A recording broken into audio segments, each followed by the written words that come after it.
remember, they are artists, and they only want one thing, is that their creation are respected by the audience. We don't talk about the audience, we talk about people voting, and in the end, people working in special effects or not, in the end, are the audience. So I hope that in the end they think about the people who will be looking at the films.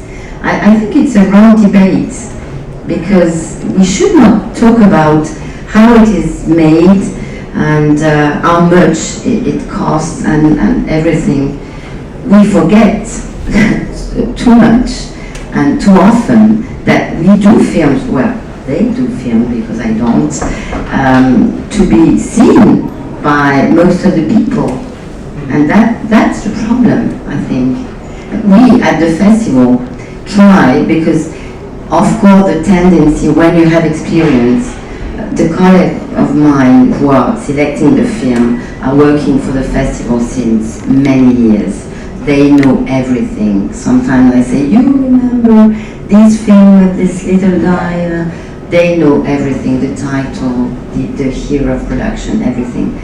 But when they do select the film, of course they try to see the balance between the story, the techniques, the soundtrack, but they always have in mind, should this movie be able to give emotion, or to make laugh, or to make cry, or to deliver a message?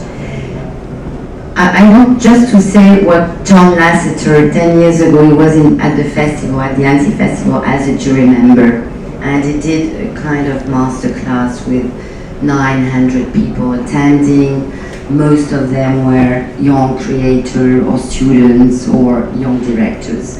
And obviously for half an hour or 45 minutes, all the questions were about the techniques and the 3D and everything. And in the end, somebody asked, what is for you a good movie in animation? And he answered, you know what? Well, obviously it is when you have a story, and a story.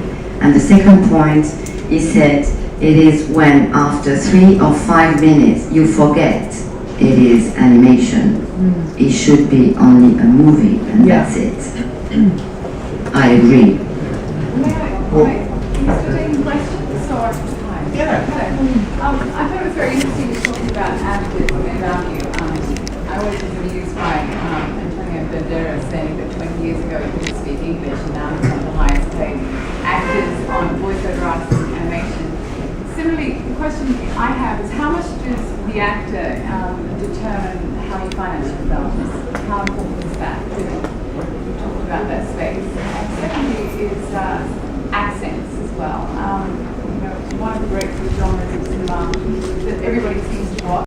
Because the animation business is still very much story-driven. I mean, if you think about it, in animation, one of the things that we don't have compared to the live, we don't have a famous director to sell, we don't have famous actors to sell. So the only thing that we have in animation is a good story, eventually, with a good art concept and graphic design and all of this. So we can't rely. When the early Disney, I can't tell you who did the voice for Cinderella or Pinocchio or that, but it's like now it seems a mandate to have star voices. Well, absolutely, because even with family movies or kids movies, the parents want to recognise the names. Having Angelina Jolie or Brad Pitt, they're marquee names that will attract the parents to bring their kids and their friends to the movies. But it's interesting because when you make a movie outside the studio system, it's a very different situation, because sales agents will tell you, for instance, I did this movie a couple of years ago called Jack Boots on Whitehall, which starred Ewan McGregor and Rosamund Pike,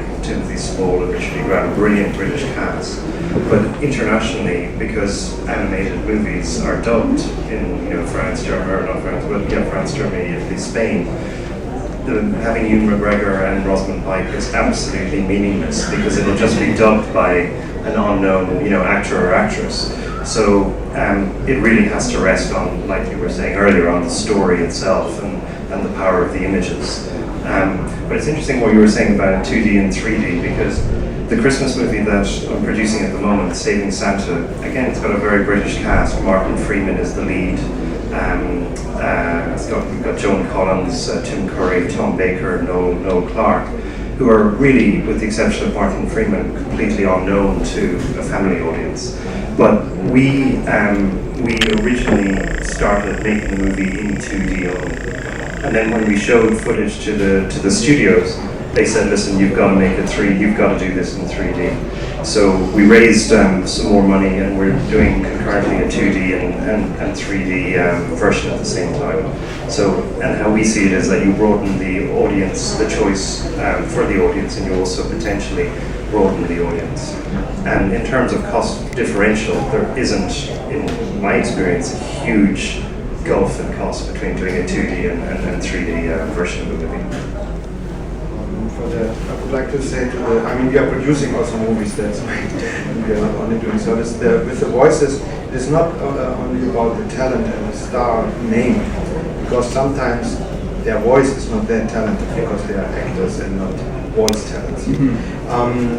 But it's the marketing tool. So if Brad Pitt is the name, it suggests that the quality level of this movie is so high that Brad Pitt accepted the voice, doing the voice.